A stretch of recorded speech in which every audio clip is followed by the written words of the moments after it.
North Dakota was made for road trips. A place where you can hit the trail, follow your curiosity, and find that any day holds the possibility to be legendary.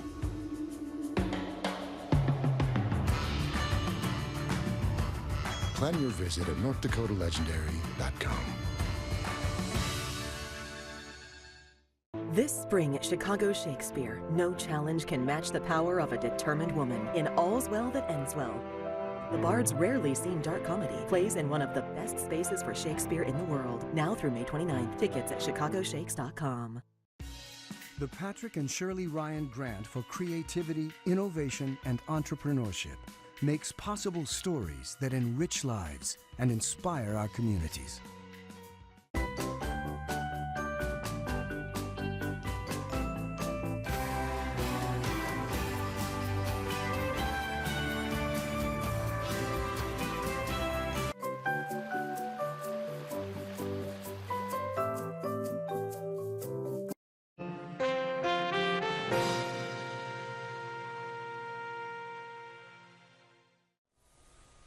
Good evening and welcome to Chicago Tonight. I'm Brandis Friedman. And I'm Paris Schutz. On the show tonight, the debate over Chicago's ward map and the Bally's casino proposal. City Council members weigh in.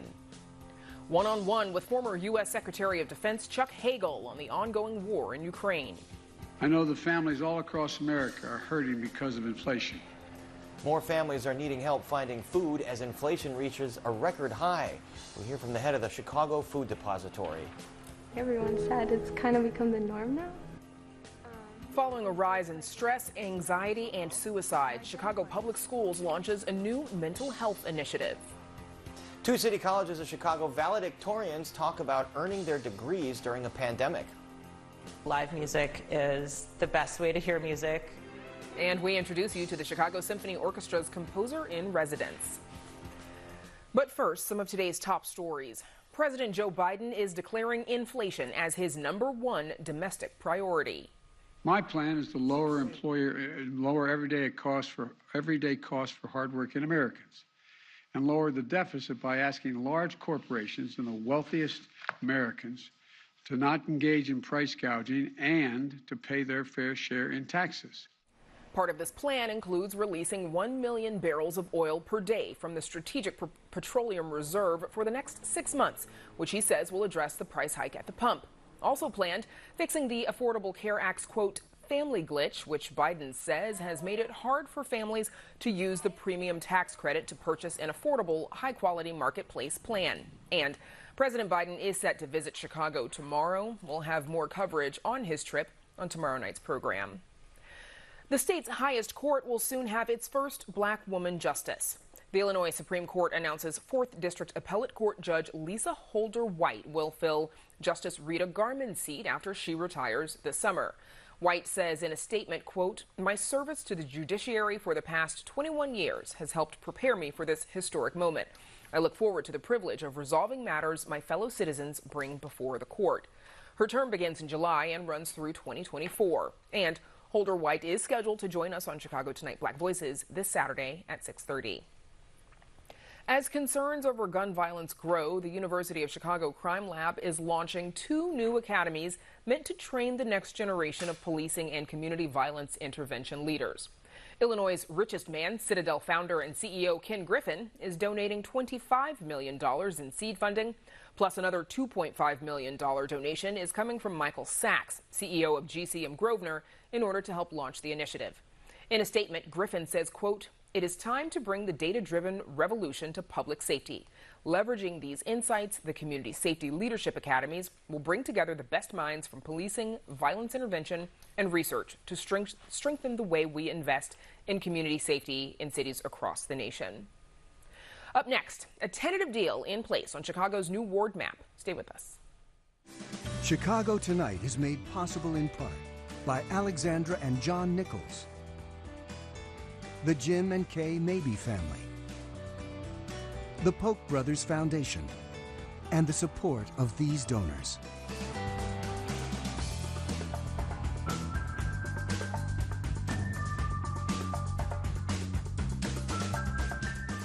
Chicago City Council members say that after a lot of haggling, they have an agreement on a new ward map. This means there are likely 41 votes in council to confirm what the wards will look like for the next 10 years, and it will not be put to the voters in a public election. But some good government groups have blasted the proposal as another backroom deal that has left Chicago residents out in the cold. And joining us are Alderwoman Jeanette Taylor, who represents the 20th Ward on the south side, Alderman George Cardenas of the Southwest Side 12th Ward, Alderman Walter Burnett representing the West Side 27th Ward, and Alderman Jason Irvin representing the 28th Ward on the West Side and chair of the Black Caucus. Welcome back, all of you, to Chicago tonight, and let's take a look at that ward map proposal. Just by appearances, it looks like quite the Frankenstein cobbled together here. Alderman Burnett, why is this the map that will get 41 votes or more in City Council? Well, Paris, first of all, thank you for having me on, and I represent the Near North Side also. Paris, I think this map is a map that everyone worked together on, whether we work together early or we work together late. The final map is a map with the majority of the people working together to draw maps that everyone tries to keep as much as their old ward as possible, and try to represent the people that elected them to office. And I think we did the best that we could to help accommodate everyone. But also, you have challenges where folks needed to get more population because they didn't have enough population, or we had another challenge where we had to give up population because we had too much population. So there's a lot of dynamics involved with drawing maps. And I think Michelle Harris did a fantastic job and giving people an opportunity to continue to come into the map room to work with each other. I mean, I literally worked with everybody surrounding me, and that's what it's all about. It's about all of us working together to better represent the communities that elected us. All right, you mentioned Alderman Harris, who had led the charge on the map proposal over the last several months. I want to take a look at one proposed ward here, the 36th Ward, which basically is a diagonal that straddles Grand Avenue there, not in any contiguous kind of neighborhood or anything like that. That's the ward represented by Alderman Gil Villegas, who, of course, led the charge on a competing map. Alderman Irvin, is this some kind of payback to sort of slice this ward up like that? No, it's not any type of payback. Again, working with members of the Latino caucus, they ultimately drew the 36th Ward and the wards in that particular area. And again, that was a decision, made by the group that represents him. And again, sometimes people make sacrifices in these particular processes, and that may be the case there. But again, that was something that the Latino aldermen on the Northwest Side decided as those 6 wards how they would look. And Alderwoman Jeanette Taylor, we've talked about in the past that Englewood has been carved up into multiple wards. This new proposal keeps it that way, even though a lot of groups there had said it's better public policy to have it part of 1 ward or maybe 2 wards. So is this going to hurt the neighborhood to be divided up into so many wards? Not this time. The difference is the 5 of us work together. And so that didn't happen before I was in office that I knew of. And so this is us pushing to make a conscious decision to work together. But I do agree with the community members. There needs to be a process that includes them, but that needs to come through legislation. So you're saying that this might not be the ideal outcome here, but given the circumstances. I don't say it's not the ideal outcome. It's what we could agree to. 41 of my coworkers agreed to it. But I do agree that we should have a process that includes the community. They have a right to have a say-so over how wards look. We just have to legislatively figure that out, and we haven't yet. Alderman Cardenas, Mr.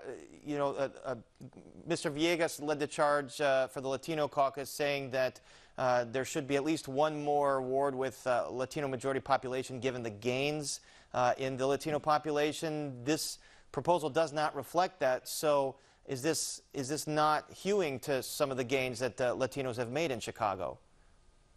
I first want to say I want to congratulate Alderman Villegas and give him all the credit for us being here tonight talking about a map that 40 plus aldermen are going to agree on. And even though they all disagree on what's before them. And I do say the 27th and 28th ward are the best wards in the city. And you got 2 great aldermen. Burnett and Irvin you're talking about here. Correct. They've got 2 great wards. They advocated for their communities. The process yielded what the process yielded. Alderman Villegas took the caucus on a path that demanded Latino representation, that asked for equity, and I think pushed the limits of debate, and sometimes was uncomfortable, but it was a decision made on what he thought was the best for the community. And the end result is that ultimately he's the one that had to sacrifice the most, to be able to make it work for the rest of the aldermen that took what they wanted. But does this map work for you? You mean what map? The current proposal out there. Well, I'm signing on to the map. Yes, well, absolutely. Do I think it's perfect, 100% perfect? It is not. But it's something that we can live with. We collaborated, debated ad nauseum, the ins and outs, went multiple times, drew and took out, took in, it wasn't going to be perfect by any means for anybody. But I think that, look, there's other priorities in the city. You got crime. We have a casino before us. We have development. We have things that matter for the city. Constituents want us to focus on that, and not the bickering and the conflict that I thought was not needed. I want to get to those other issues, but I do want to read a statement from Change Illinois, which is a group that led proposed People's Map, and they blasted this, saying, quote, if 41 or more elected council members proceed with a backroom map, no Chicagoan has seen, the people of Chicago will have been completely and blatantly disrespected by the very people who are supposed to serve them. For so many officials to turn their backs on the people and break their repeated promises in order to serve their own interests is beyond disheartening. Alderman Irvin, these are very tough words from this coalition of community groups. Your response to that? I think that they started out on the wrong foot with this. To tell me that the African-American community in this city should go from 18 wards to 14 wards was a slap in the face to black folks, not just in Chicago, but across this country. When you take moneyed interest and try to work and create a process instead of dealing with the process legislatively, this is what happens. When your money does not meet your goals, then we go down a different direction. But again, the damage that they were going to do to African Americans, not only in this city, was a template that we've been fighting, the Jim Crow type of segregationist policies for a number of years, and to pack our communities to give us 14 overall awards in this process was a slap in the face to black folks. All right, and as we mentioned, it's 16 majority African-American, 14 Latino, and then that one Asian-American ward, the first time majority Asian-American ward, and that'll be in the 11th ward over in Bridgeport if this does get the approval. We're going to leave it here for now, but we will be joined again by Alder people later in the program to discuss the Bally's Casino proposal. But for now, our thanks to Alder people Jeanette Taylor, George Cardenas, Walter Burnett, and Jason Irvin. Thank you. Chuck Hagel served as the United States Secretary of Defense under the Obama administration from 2013 to 2015 after 2 terms as a Republican senator from Nebraska. Hagel is visiting Chicago this week to speak on national security and global geopolitics at the University of Chicago. His visit comes as the war in Ukraine seems to have entered a stalemate, with Russian President Vladimir Putin signaling he is ready to engage in a longer and perhaps bloodier conflict than he first anticipated. And joining us now to share his thoughts is former U.S. Secretary of Defense Chuck Hagel. Secretary Hagel, welcome back to Chicago tonight. I do want to start with the conflict between Russia and Ukraine. As you know, many analysts worried in the beginning that this could be over in a matter of days. Here we are 3 months later. Both sides dug in, a unified response from the West. How would you assess the situation right now? Well, thank you for having me on again, and I appreciate it very much. And I know C-Post with the University of Chicago and Bob Pape do as well. As to your question, I think in some ways it's a stalemate, but beyond that, I think what we've seen in the last 10 weeks has been a spectacular performance by the Ukrainians. The West has come together. NATO is in complete support of our Western efforts to stop Putin. I think much of the world has as well. It's still unpredictable. It's still probably going to escalate. But after 10 weeks, this has not been anywhere near the victory that I think Mr. Putin anticipated. Far from it. So I give the credit really to the Ukrainian people, to the West, including the United States, and the cohesion of our support for the Ukrainians, and also the unfortunate for Mr. Putin misjudgments that he made going into this. I mean, I think the Russian military has been a disaster. Young conscripts that had no training, who are deserting. They're not only trained well, but it's been a logistical nightmare for the military. I mean, you can't invade anybody with 150,000 to 200,000 troops with the kind of armaments that they bring in, tanks, heavy equipment, armored personnel carriers, howitzer, without a logistic line that keeps you fueled and food and all the requirements. So that has been a real problem for the Russians. So I think it's uncertain where it goes from here, but certainly it has been more, I think, of a victory so far for the Ukrainians than it has the Russians, although the Russians have done a lot of work to completely destroy Ukraine. And its whole entire cities level, and the debate here, Secretary Hagel, as you know, is how involved the United States should be, the West should be, whether it's militarily. You were vocally critical several years ago under the Obama administration that they did not engage militarily after Assad in Syria had crossed that red line of using chemical weapons. If a red line is proven to be crossed here in Ukraine with chemical weapons, should the U.S. engage in a military capacity?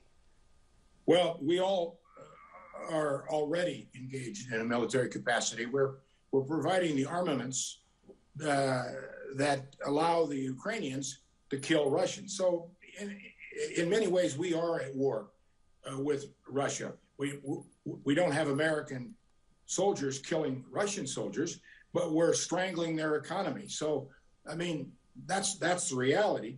But to your question, you can't not let this stand. If Putin escalates this into chemical weapons, biological weapons, using, God forbid, nuclear weapons, because we should have learned clearly from World War II, you can't appease appeasers. You got to stop them. And we'll have to ratchet up our involvement here, I think, if he escalates in that kind of way. I don't think we, the United States or the West, have any choice here. There's another reason here, and it's a very important one. The world is watching us as well as what's going on in Ukraine. China especially, but Iran, North Korea, other dictatorships who don't have the particular interest of freedom in their heart, or certainly the U.S. interest. So we'd have no choice here if he escalates like that. Given your assessment that the U.S. in a way is already at war, it seems to be that President Putin shares that assessment in some respect. Does that mean he might choose to escalate this beyond the borders of Ukraine at some point? Well, he could.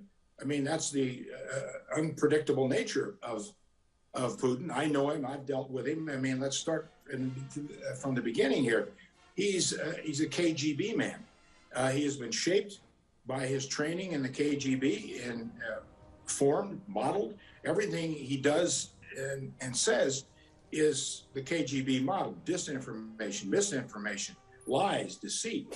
So that's where you start. This is the guy that we're dealing with. This is the central dictator of Russia. And so he may use that excuse, and this is why you've always got to be careful with saying too much about our intelligence. You need to keep that quiet in many respects. But if he does, he does. We can't apologize for helping the Ukrainians. He invaded, he's brutally conducting a massive bombing campaign with humanitarian disastrous consequences. Clearly, the International Criminal Court will be working on this years after this is complete at the Hague. So no, the West cannot apologize. You have to assess risks. There's risk in everything. There's risks in doing too much. There's risks in doing too little.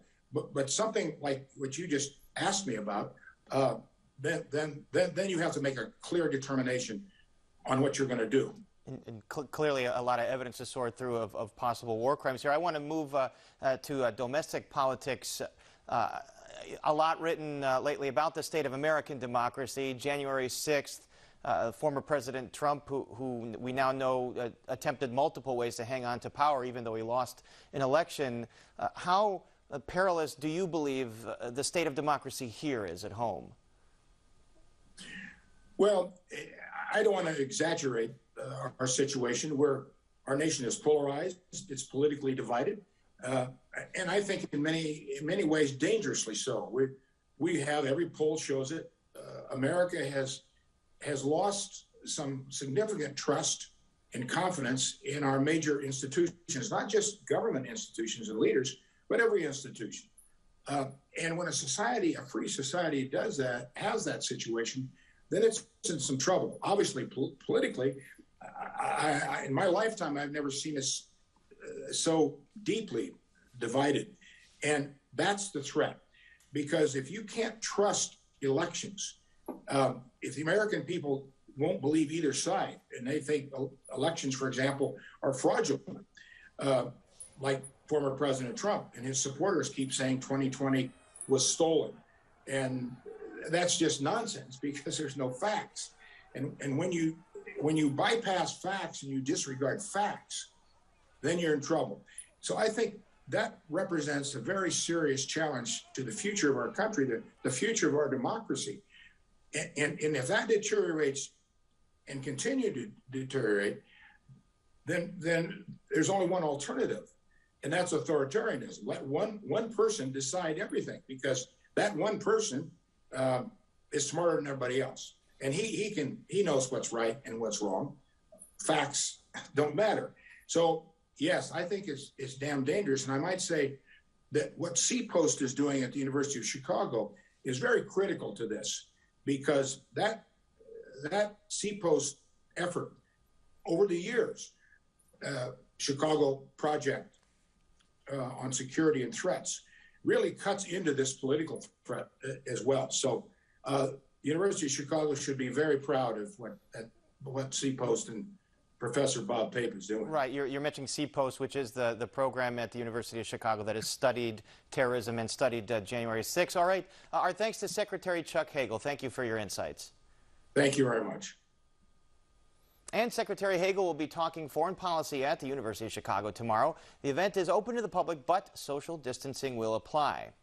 And up next, we introduce you to the Chicago Symphony Orchestra's composer in residence, so please stay with us. Thousands of Puerto Ricans are taking to the streets to protest massive blackouts. Over the years, Mexican culture, from food to music, has become woven into the city's tapestry. Medical professionals share the latest recommendations on COVID-19 booster shots. DACA recipients have been facing longer delays than normal in their status renewal. Little Village is one of my favorite neighborhoods. This neighborhood comes together to celebrate such an important day in our culture.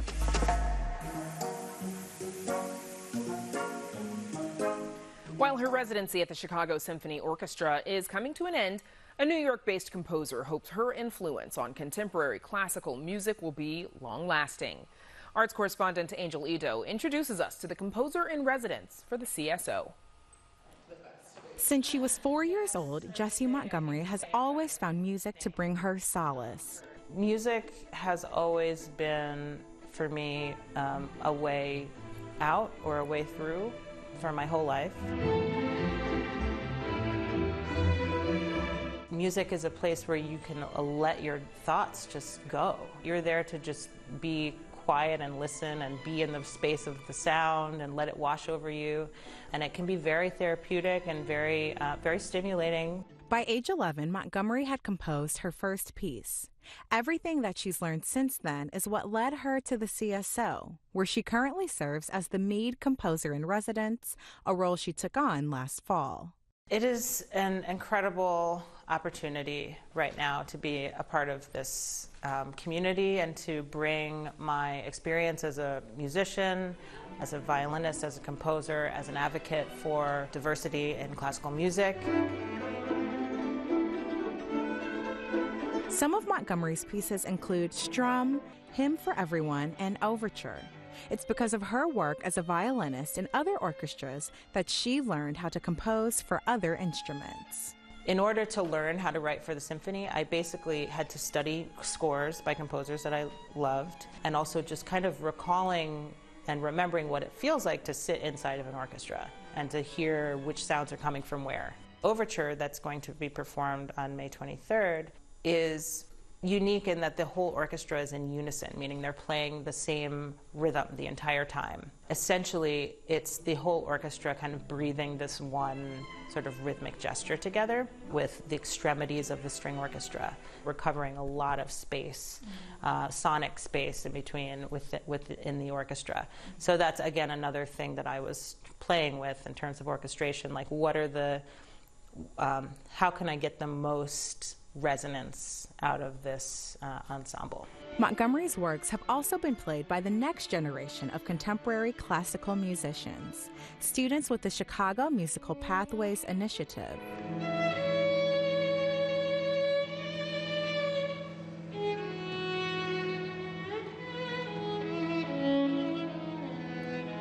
That's really the point of what I do. I make music so that it can transfer beyond the time that I'm here, and it's just very affirming to have that exchange with young people in general. As her residency comes to an end, Montgomery says she will continue to make music as both a composer and violinist with one goal in mind. I want people to have a new perspective on new music, that they feel they've participated in something special. There's no right way to hear music. I think that's ultimately what we do as composers. We're trying to create a space for people to both create something that they feel good about and also have a new and, open-minded experience for the audience. For Chicago Tonight, I'm Angelito. Jessie Montgomery's Overture debuts at the Harris Theater May 23rd. You can visit our website for more information. And now, Paris, back to you. Brandis, thanks very much. And still to come on Chicago Tonight, a new mental health initiative asks CPS students to please stay. We explain. Next step for the proposed Bally's Casino, that and more with members of Chicago City Council. Food pantries try to cope with the demand as food prices are rising. We hear from the head of the Greater Chicago Food Depository. And meet two valedictorians of the City Colleges of Chicago on earning their degrees during a pandemic. But first, some more of today's top stories. A new report from the University of Chicago reveals approximately 1 in 8 tickets issued by the City of Chicago between 2012 and 2018 were erroneous.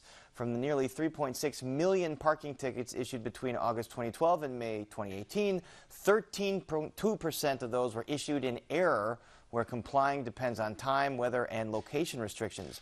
Those erroneous tickets generated more than $27.5 million in revenue for the city, while just over $8 million remains as unsettled debt. Researchers found only 7% of tickets written under false pretenses were contested. Embattled R&B singer R. Kelly's upcoming federal sex abuse trial in Chicago is set to start August 1st. This after a federal judge denied defense attorney Jennifer Bonjean's request to delay the trial by 90 days. She proposed a delay as she works through what she described as hundreds of thousands of pages of additional evidence materials in the case. But the judge responded this morning saying it's too much to ask and there's too much at stake. Chicagoans can now find bikes, e-bikes, and scooters all at the same docking station. In partnership with Lyft, the city is launching the first citywide docked micro-mobility system downtown in the Loop. Lyft says it has retrofitted more than 230 divvy stations in and around downtown to accommodate scooters and plans to add 1,000 dockable scooters by the end of June. DePaul University is announcing a new face on campus, that is, its incoming president. The university's Board of Trustees unanimously elected Robert Manuel to serve as its 13th president.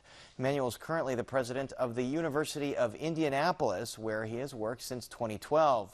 Manuel is set to assume his new role on August 1st. And now Brandis and a new initiative from CPS. Brandis. Paris Chicago Public Schools says it's prioritizing mental health and addressing a rise in stress, anxiety, and suicides by asking students to please stay. Take a look. We are excited to prioritize mental health, lift each other up, and take the pledge together. Hey, it feels like I'm by myself, like it feels like it's just me, dealing with this, but it's really not. However you are, whoever you are, come as you are and stay here. Please, stay.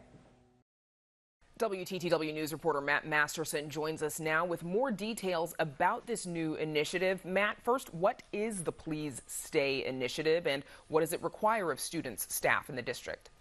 So it's a new suicide prevention and mental health focused program that seeks to better educate CPS students about the importance of reaching out and getting help when they feel that they need it. This is for CPS kids in grades 7 through 12. And what they'll do is participate in classroom conversations with peers, talk about different challenges that they're facing, and hear from other kids who are going through the same problems and issues that they are, and also get connected with mental health resources in their own school.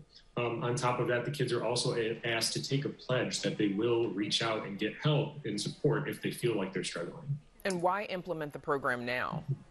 Well, one of the reasons is that May is Mental Health Awareness Month, so CPS wanted to roll this out in conjunction with that. But the bigger reason is that students have been reporting higher levels of stress, anxiety, and persistent unhappiness since the pandemic began.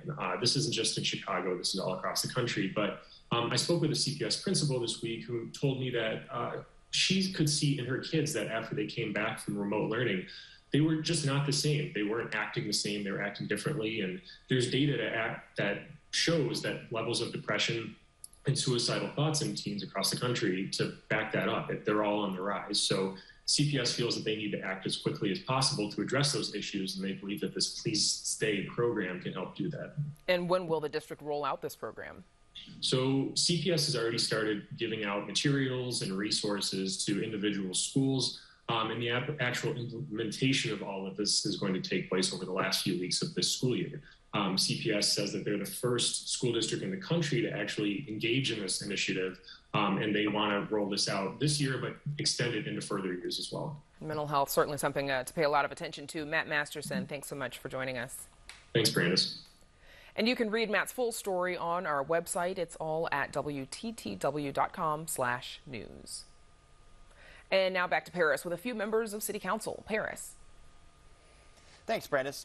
Earlier in the program, we discussed the latest on the ward remap process in City Council, and we're joined once again by Alderpeople Jeanette Taylor, George Cardenas, Walter Burnett, and Jason Irvin for much more. Let's get to that big Bally's casino proposal. Alderman Burnett would be in your ward. A lot of concerns there about traffic, how the casino and the city are going to manage that. A snapshot shows that the majority of the residents there still are not sold. How does Bally's and the city intend to win them over? Well, I don't know if you're ever going to win everyone over, Paris. And, this is not just about the people in the immediate community. It's about the city of Chicago. It's about dealing with the police and firemen's pension funds. It's about not increasing property taxes for the city. It's about balancing the rest of our budgets and also bringing more tourist dollars to the city of Chicago. So it's a bigger picture for the future of the city of Chicago. We do have a fiscal responsibility to deal with. And sometimes, sometimes you have to take some things in order for things to be right for everyone. And you've signed on in support of this proposal. Alderwoman Taylor, one editorial worried that the plan could be like another parking meter deal because the mayor wants this to be voted on in 2 weeks, and it's a massive ordinance here. Do you worry that this could be like another parking meter deal? I do. I feel like this rushed, and I feel like we're not taking the time to address not just the city's concerns, but the concerns of people who are elected and paid to represent people in their ward. And so I feel like it's rushed and we're moving too fast. What are some of the things that you want to have answered here before you can decide? The committee that she created and community members had a lot of questions that were not answered. And so it's easy to say you want a casino and you can stick it in a place, but are you worried about traffic? Are you worried about trash? And I want the pensions to be paid too, but at what cost? And so I think we're looking at this as this is going to bail us out, and I don't think it is, but time will tell, won't it? We're still paying for the parking meter deals, right? We lost so much money on the parking meter deals, but it's ridiculous. And so is this us really thinking about the people we're paid to represent? I don't feel like it is. Alderman Cardenas, given the quick timeline the mayor wants and the scope of this ordinance, will City Council try and slow things down here, have some more hearings, get the public involved? Yeah, I think the City Council is gonna weigh in, and I think that's the process. And there's nothing wrong with the mayor being the CEO of the city, trying to push the envelope by getting it done. That's what you're supposed to do. Put it on the table, let folks digest it, debate it. And obviously, if more time is needed, more time we'll have to give. So I feel comfortable about that. Alderman Irvin, Alderman Riley, your colleague, is really concerned about the proposal in the interim to house a temporary casino in the Medina Temple in River North and what that could mean for traffic. What do you think about that plan? I think that Alderman Riley is right to have concerns about any type of development coming into his community. But I think that when you start talking with the business community around that area and needing the shot in the arm that it needs because of what has happened through COVID, we're not asking to bring all 4,000 positions to a temporary casino. I think the number, if I'm not mistaken, is somewhere around 800 positions to a temporary casino. Also, we have to keep in mind that this is in no way, shape, or form a done deal. We have not seen the host community agreement as of yet. We've seen the ordinance that will facilitate the host community agreement, and there's some things in the ordinance I think that have been talked about, looked at, and worked through. But again, we have to see the host community agreement, make sure that all of the parties, as we've talked about, from minority investment, workforce, executive positions, procurement, all of those things are lined up that reflects the values of the city of Chicago. Alderman Burnett, how do you read the feelings of your 49 other colleagues here? Do you think something could derail this over the next couple of weeks? I don't know. Anything is possible, Paris. I mean, we've seen a lot of different and new things happen in this council in the past 4 years. So I wouldn't, nothing surprises me, but I will say this. I do know that there's strong union support for this. Not only the police and firemen's union, you have every construction union in the city of Chicago, hotel workers, you may even have SEIU. You have a lot of different unions that's concerned about this because we're talking about 3,000 union jobs along with the pension funds. And, you have 3,000 permanent jobs that's going to be union too. So, there's a lot of people. We're talking about 6,000 potential folks that's going to be affected by this and that's concerned. And you have, with all of those 6,000 people, you have thousands of other people that's connected to them. And that's going to have an impression upon the aldermen when they're making their decision, especially going into an election year. I don't think a lot of aldermen want to, go against the unions on what they're concerned about. So organized labor might play a big role here. And Alderwoman Taylor, you mentioned your skepticism here about how much benefit this could bring to the city. And the city-sponsored study found that it would wring out eventually about $190 million annually to city tax coffers to go to those police pensions. Do you think that's a realistic goal here to expect? Not really sure.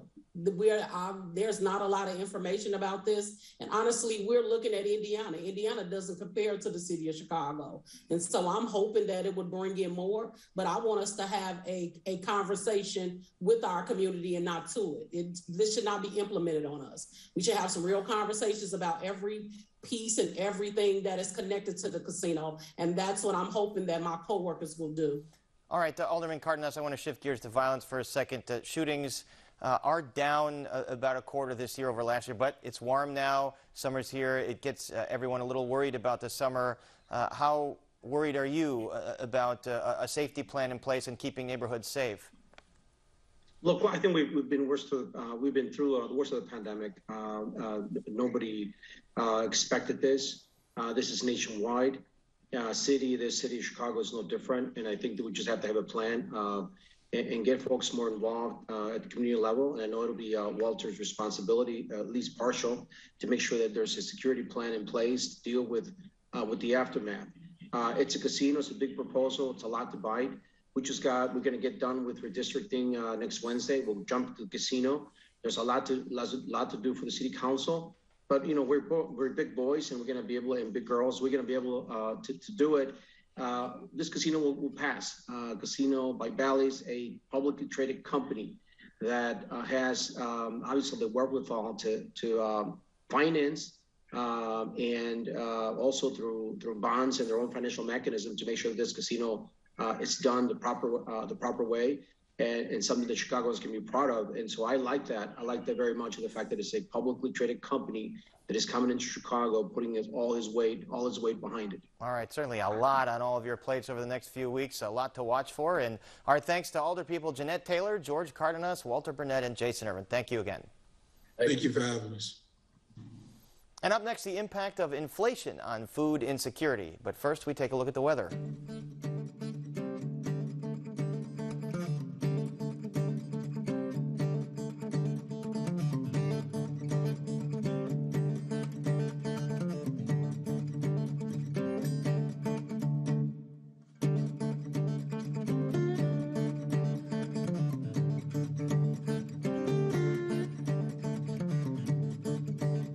Anyone who's bought groceries lately can tell. Inflation is pushing the cost of food to record highs. And people who can't afford the higher prices are showing up at food pantries across Chicagoland. The Greater Chicago Food Depository says more than 22% of Chicago households with children are facing food insecurity. The organization also says it distributed 37% more food in the first half of fiscal year 2022 compared to the same time frame in 2019 before the start of the pandemic. So joining us now to talk about this growing need is Kate Mayer, Executive Director and CEO of the Greater Chicago Food Depository. Welcome back, Kate. Thanks for joining us. Obviously, the need for food now may not be quite as strong as it was at the height of the pandemic, but how would you describe the need for food in the Chicagoland area? Well, sadly, I will tell you that while it has come down from those very early days of the pandemic in the spring of 2020, we are still significantly above where we were before the pandemic. And as you know, where we were before the pandemic was not a great place. So things are really tough for families and individuals out there right now. How much of a factor is inflation in that problem? It's a big piece for it. For families that are struggling, I was talking with a woman earlier today, $100 more a month, which is what a lot of people are experiencing with grocery store and gas inflation, is enough to mean that you have to turn to a food pantry to get the food that you need to get by. So inflation, of course, as you said, it's affecting the abilities of families to purchase food and, you know, pushing them, but food assistance programs as well. In a report from earlier this year, you say that the organization expects to spend nearly $35 million on food purchasing alone in fiscal year 2022. That's a 55% increase from 2021 and triple what you spent in fiscal year 20. What is the impact that inflation has had on the Greater Chicago Food Depository? So the impact, it's twofold. So first of all, as you just said, the food depository and food banks all across this country are having to pay more for the food that we are purchasing. So that just in and of itself is making it challenging for us to respond to the needs of our neighbors. But then, of course, our neighbors themselves face inflation. And so families are having to make tough decisions about whether they buy gas so that they can get to work or buy groceries. And it's putting pressure in particular on people who are already vulnerable. And I think another challenge I'll just lift up is that we saw the scaling back of some critical supports in the safety net. So the child tax credit being one for households with children. And so we are worried right now that people are more vulnerable than ever. To make matters worse, of course, we know that there is this baby formula shortage across the country. Are you all experiencing an increased need for it? Well, we're beginning to get phone calls about it, and I will just say it's one more example of the pressures that families with children are seeing. And so even as we look across the board at more people needing us than needed us before the pandemic, the disparity of households with children. So today, more households with children need us than ever before, and that is becoming a bigger and bigger problem. I'm worried about what this means for the next generation of people in this community. The report that you all completed recently, it also shows persistent food inequality. 29% of Black households and 24% of Latino households are food insecure, compared with 11% of white households. The rate goes up across the board, as you said, for households with children. What does that tell you? What more do we need to be doing to address this disparity? So I think it tells us a couple of things. First of all, this pandemic, what we have all just lived through, even though we all experienced it, it impacted some communities and some households at a much greater extent. So this is a crisis that was borne disproportionately on the shoulders of African American and Latino households and households with children, which also means that we need to think about our investments in recovery differently. And in particular, we need to look at communities where the need is the greatest, and we need to advance solutions that are inclined to get at the root causes of why people find themselves facing hunger in the first place. The Greater Chicago Food Depository, you all have plans to build a new 36,000 square foot facility. Briefly tell us how that will help support your mission. Yeah, so this is a project we had started pre-pandemic. We put a pause button when in the early days of the crisis, when we had to mount this amazing emergency response, but we came back to it, and we came back to it with a commitment to think about the lessons that we had learned in the pandemic, and it's actually shaped and helped us evolve our strategy a little bit. The facility that we are building is going to make it possible for us to make meals from scratch, really nutritious, healthy meals that are specifically for people with chronic health conditions, older adults, people with disabilities. So the most vulnerable of our neighbors. And at the same time, we are advancing a strategy where we are going to be investing in purchasing meals from community-based meal providers. So thinking about how we build and strengthen communities of color, even as we advance an effort that's going to make more nutritious meals available to our most vulnerable neighbors. And Kate, we've got about 30 seconds left. I know that you all are calling on Congress to take immediate action to help food assistance programs. What would you like to see done?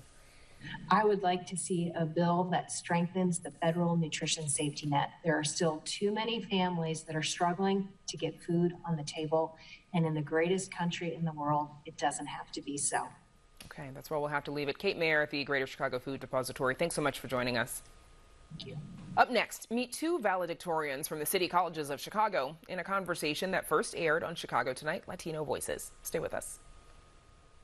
Don't ever miss Chicago Tonight. Subscribe to our podcast. Get a daily download of our show delivered to your desktop or mobile device. Go to WTTW.com/Chicago Tonight Podcast and subscribe. More than 3,500 students recently graduated from the City Colleges of Chicago. Of those, 1,700 students walked across the Wintrust Arena stage to be congratulated in person for earning their associate's degree at one of these 7 schools in the City College network. It was the first in-person ceremony for the colleges since the pandemic began. 2 of those graduates join us now to talk about their experience in Illinois' largest community college network. They are Ruth Flores, valedictorian of Richard J. Daley College in West Lawn neighborhood, and Kristen Medrano, valedictorian at Olive Harvey College in the Pullman neighborhood. Thank you both for being here. Kristen, to you first. In your valedictorian speech, you said that you were terrified of going back to school. Can you explain a little bit? Yes, I was terrified because I haven't been to school in over 10 years. I'm a 35-year-old mother of 5, and it was terrifying to think about starting over and starting that journey again. I couldn't imagine having to go against 18, 19, 20-year-olds, children. I have a child who's almost that age. So it was frightening, but here I am. And I think that that's such an important reminder that, it's never too late to go back to school. Did you feel like people welcomed you, and did you slowly start to let go of that fear? I absolutely felt welcome. City Colleges, Olive Harvey more specifically, was extremely welcoming. They brought me into student life there, and I was part of Phi Theta Kappa, which is the honor society. And I was active in all of my classes. My professors were wonderful. They really helped me to become a part of the school community. I never felt like my age was a factor in anything that I did there. And I definitely let go of that fear. Well, it's so inspiring. Ruth, your story is a little different. You're a 2019 CPS high school graduate, so traditional college aid, but what made you decide on Daly College specifically? Hi, thank you for having us. Yeah, so the reason why I chose to go to Daly is because it was close to home and I didn't want to go that far. And also I looked at the courses and I saw that they had what I was going for. It was also Latino based, so I felt like I wasn't gonna be out of my comfort zone. So I just felt like I was still within my community and I felt like I would belong there. And Ruth, I want to hear about, you are a recipient of a STAR scholarship and now the STAR Plus scholarship that covers your tuition at UIC. How important were those scholarships in making college a possibility and feasible? Yeah, so thanks to those two scholarships, being a scholar from both, I was able to get to where I am now. And because of them, I am free of debt, and now I'm able to go to school, continue my education. And I'm really honored and honestly blessed to be able to be a part of those two scholarships, because I didn't know if I was going to have the chance to be able to go to college. But being a part of being a STAR scholar and receiving that STAR Scholar Plus scholarship as well has got me to where I am now. I'm sure it's so gratifying for everyone that donates to those scholarship funds to see the people that really benefits. Kristen, I'm curious, do you think Latinos are given sufficient information about their financial options for higher ed? I absolutely do not think that we're provided with enough education and information about financial resources. I struggled early on when I first went to school, out of high school. My family is not a group of people who were privy to college and secondary education. So I was blindsided with all of these, finances thrown in front of me. And thankfully, now that I'm an older learner, I was able to do my own research and find my own avenues for financial assistance. But I think that within our Latino community, it's not talked about. It's not spoken about enough. We don't have enough people informing our children of financial resources that are out there. And there are plenty, but we have debt instead. We get loans because we don't know better. And so it's definitely something that needs to come out more. Okay, so more work to be done when it comes to getting the messaging out there. Ruth, you are a DACA recipient. Did you feel City Colleges was welcoming to fellow DACA recipients? And did you know any? Did you meet any? 100%, yes. I do feel that City Colleges is very opening and welcoming with DACA recipients. I think one of those being is that STAR scholars or people are able to apply into the STAR scholarship program and be able to get that funding.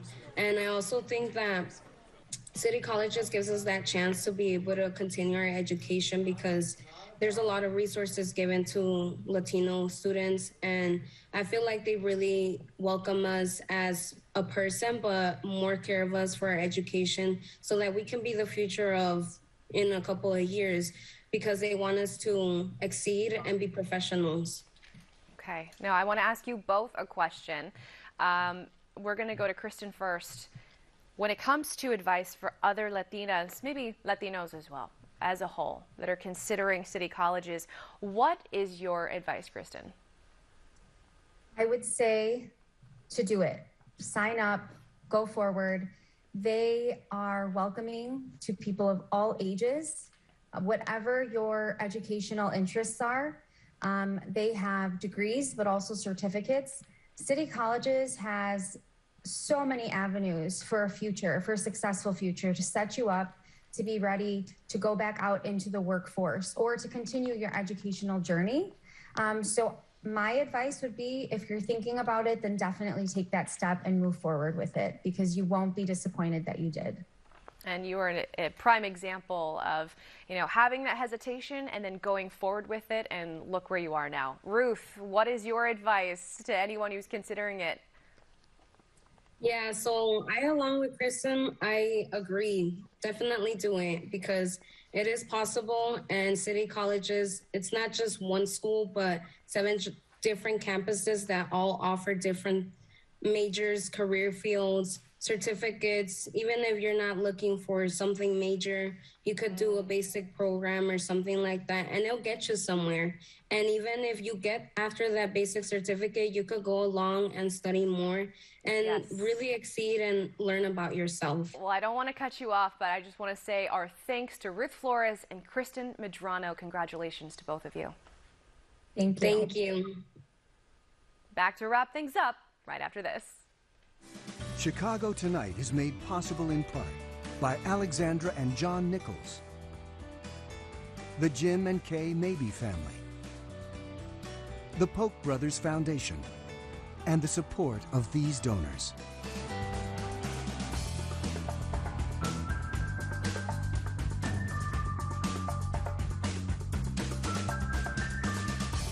And that's our show for this Tuesday night. Don't forget to stay connected with us by signing up for our daily briefing. And you can get Chicago Tonight streamed on Facebook, YouTube, and our website, WTTW.com/news. You can also get the show via podcast and the PBS video app. And please join us tomorrow night, live at 7. President Biden is set to visit Chicago for the first time since October. We share the details. And a young piano prodigy from Ukraine finds consolation in music and a community music school. Now, for all of us here at Chicago Tonight, I'm Brandis Friedman. And I'm Paris Schutz. Thank you so much for watching. Stay healthy and safe, and have a great evening.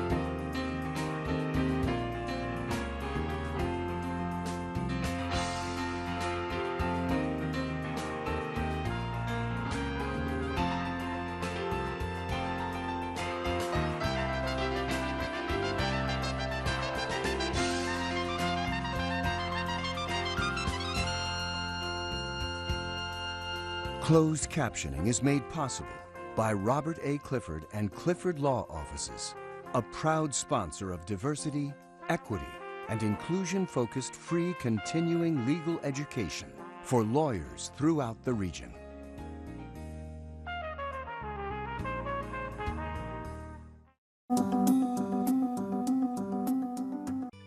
Isn't that amazing? That is amazing. On Finding Your Roots, Sarah Silverman, Is that my grandfather? Tig Notaro, This is all a surprise. and Seth Meyers. Yeah, I mean, I'm just blown away. 3 comedians untangle family history. Herman